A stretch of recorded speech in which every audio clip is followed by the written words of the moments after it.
Welcome back. As migrants and refugees continue their trek toward the U.S.-Mexico border, thousands of additional U.S. troops are also heading toward the border.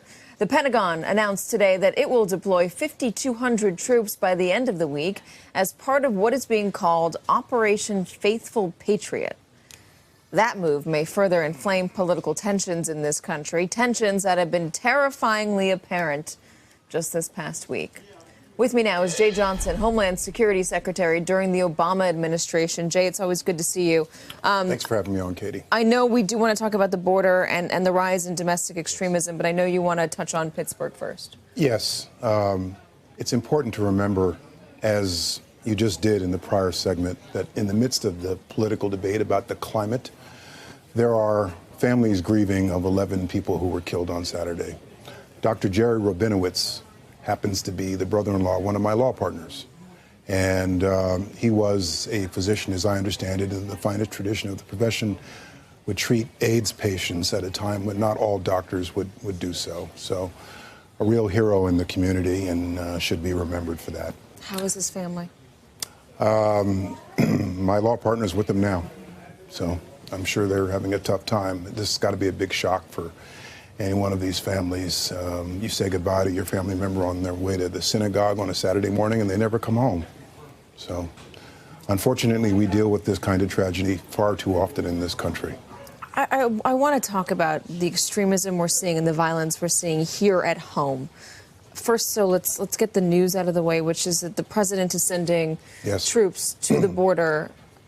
What is your take on that? Is it necessary? Katie, a lot of people don't want to hear this, but there are no easy fixes to illegal migration on the southern border. It's a fraction of what it used to be.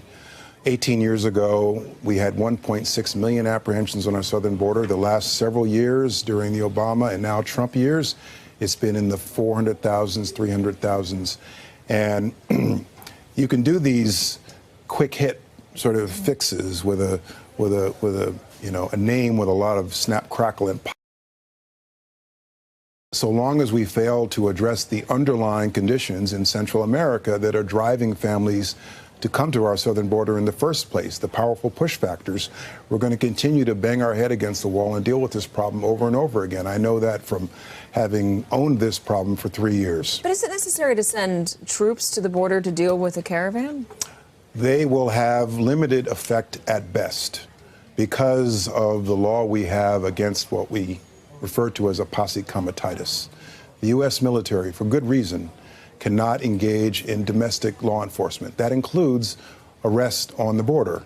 And so when we send troops, active duty, guard, reserve, under federal control to the border, they can only serve in support roles. They cannot engage in direct law enforcement. They're not standing on the Rio Grande with rifles trying to The White House refused to say today whether they would try to suspend habeas corpus in order to allow those troops to do more. We've done this before. I've seen this movie before. And when you send the military to the southern border, they serve in support roles. When you say we've done this before, you've seen this movie before, do you mean what President Obama did in during the 2010? Obama years? Yeah. Yes, right. And the real answer to this problem is address the underlying push factors in Guatemala, Honduras, and El Salvador. I spent probably hundreds of hours talking to migrants on the southern border, and I had asked, why did you come here? And did you hear our messages about you will be returned? Did you hear our messages about the dangers of the journey? Did you hear that we were ramping up border security and doing a whole bunch of other things? Yes, yes, yes, or maybe not, but if I stayed, the gangs were going to kill me. I had no choice. I had no choice. Or the mother, if we stayed, the gangs were going to make my son join their ranks, or he was going to die. And so they make the very basic human calculation to flee a burning building. So as long as the conditions in those Central American countries exist as they are. But what can America do to make those conditions better? What can we do beyond sending troops to the border? We started down this road in 2016 with our Congress appropriating money to invest in dealing with the poverty and violence in those three countries. It was $750 million in FY16. The number has been going down in the 2 successive years. I think it needs to go in the different direction. As long as these circumstances exist, These push factors are always more compelling than any level of border security you can provide on our southern border. There are those who will rightly point out the split screen here, which is the president sending troops to the border to deal with a caravan that hasn't proven to be violent, because there might be, as the president put it, Middle Easterners in there.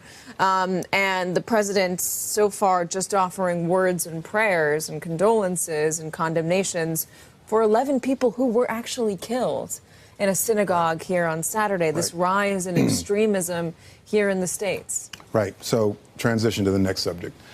First, there is always an underlying continuing concern about what we refer to as special interest aliens, those who would cross our southern border who may be suspected terrorists. And in 2016, I launched a group that would focus specifically on this issue at Homeland Security. But that's not new. And there is no particular reason to believe that this caravan would consist of such people.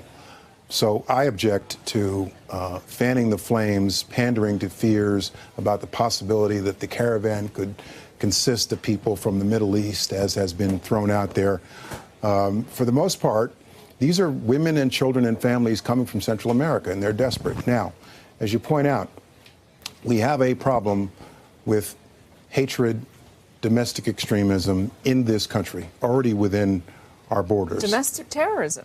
I believe that in addition to traditional law enforcement, the FBI does excellent work in this area. In addition to traditional law enforcement, we've got to continue to encourage the public to be vigilant. If you see something, say something is more than a slogan. Public awareness and vigilance does make a difference. And programs that will focus on curbing trends toward violence, violent extremism at the local level, at the federal level. We need to support those efforts. Is it just more accepted in our government right now that extremists here in the States, that are homegrown extremists who are not Middle Eastern extremists are just going to happen? And that's just what you got to deal with. They're crazy people, you just got to deal with it. But if it's a Middle Eastern extremist or an extremist coming over our borders, there seems to be a significantly different response. Well, I don't accept that dichotomy. The threat exists among domestic extremists as well as what we refer to as terrorist-inspired extremism from overseas. We began funding these local organizations to counter violent extremism late in the Obama presidency, and we wanted to fund groups that would address domestic extremism, groups like Life After Hate, for example, for those who are leaving extremist domestic groups. And my fear is that the current administration is not dealing with it in the same way to the same extent. It's definitely a problem. If people end up dead in both scenarios, what is the difference?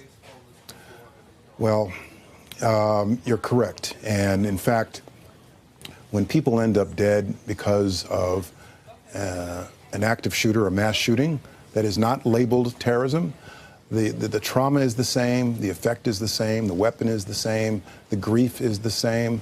And so, in my view, we need a terminology and a level of seriousness to address all of it. Las Vegas, Charlottesville, Pittsburgh, Parkland, Sutherland Springs, Texas. And it will go on and on as long as we fail to address seriously, frankly, meaningful, responsible gun safety measures consistent with the Second Amendment, as well as vigilance, awareness, and doing basic things for public safety. Jay Johnson. Jay, always good to see you. Thanks for coming in. Thanks, Katie. Appreciate it.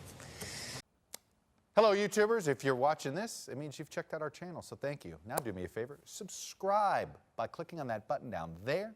Click on any of the videos to watch the latest interviews and highlights from MTP Daily and MSNBC. You can get more Beat the Press content every morning in the First Read newsletter. If you're tired of content that you don't know anything about where it came from, you don't have to have that problem with us. NBC News, MSNBC, MTP, and the Meet the Press mindset right here for you on YouTube. Subscribe now.